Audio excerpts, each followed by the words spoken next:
राधे राधे आप सभी को। आप सभी का मेरे चैनल पर हार्दिक स्वागत है।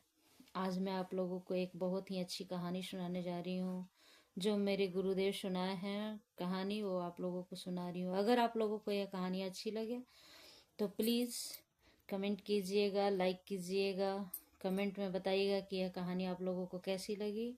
अगर आप लोग मेरे चैनल पर नए हैं तो प्लीज़ सब्सक्राइब कीजिएगा, क्योंकि सब्सक्राइब करने से, लाइक करने से मुझे सपोर्ट मिलता है और मुझे बहुत अच्छा लगता है कि मैं आगे भी इस तरह का नया वीडियो लेकर आऊँ। तो कहानी इस तरह से है कि एक गांव में दो भाई रहा करते थे। बहुत ही अच्छे से लोग रहते थे, मिलजुल कर साथ में काम करते थे। एक भाई, बड़ा भाई खेती पे जाता था, खेत कर काम करता था खेत पे, और छोटा भाई बाहर काम करता था, बाहर काम करके आते थे। दोनों भाई और उनका परिवार बहुत अच्छे से रह रहे थे।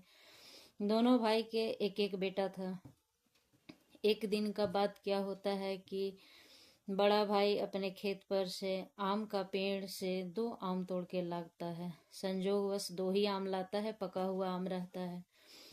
और जैसे ही आता है घर में, बच्चों को बुलाता है, बच्चों आम आ गया, आम आ जाओ आ जाओ। तो बच्चों को क्या है, जैसे आप लोग बुलाएंगे तो दौड़ के बच्चे जाते हैं। तो उसका बेटा जो आम लेके आता है, बड़ा भाई, उसका बेटा, पापा आ गए, पापा आ गए। और छोटे वाले भाई का लड़का, ताऊ जी आ गए, ताऊ जी आ गए करके जाता है। तो संजोग देखिए क्या होता है कि आम पके दो ही होते हैं, और एक आम थोड़ा सा छोटा होता है और एक आम बड़ा होता है। बस जैसे ही उसके राइट साइड में, जैसे सामने वाले हाथ के सामने उसका छोटा भाई का बेटा रहता है, और साइड में जिस हाथ में छोटा आम रहता है उसका अपना बेटा होता है। और जिस तरफ बड़ा वाला आम होता है उस तरफ उसका छोटा भाई का लड़का होता है। उसके मन में थोड़ा सा दुर्भाव आ जाता है उसी समय, और उसने अपने हाथ को फट से ऐसे कर देता है।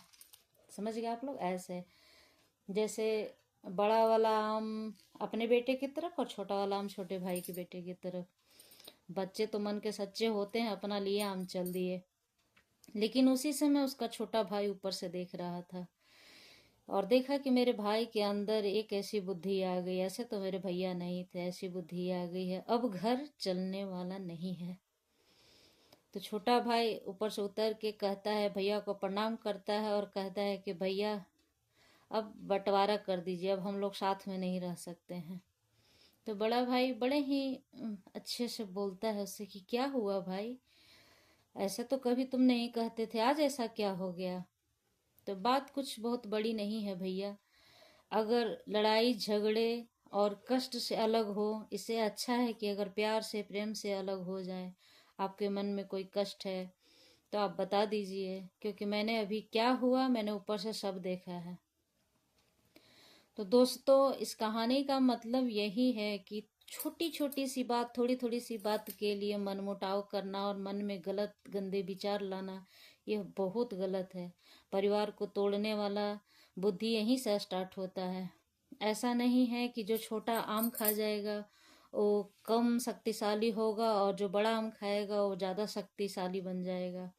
बात यहाँ केवल खाने पीने की नहीं है। जब ऐसी बुद्धि आने लगती है तो हर चीज़ में आने लगती है। बड़ा घर मुझे चाहिए, बड़ा सामान मुझे चाहिए, छोटा चीज़ उसको चाहिए, अच्छा चीज़ मुझको चाहिए, गलत चीज़ उसको चाहिए, सब परिवार को तोड़ने का कारण होता है।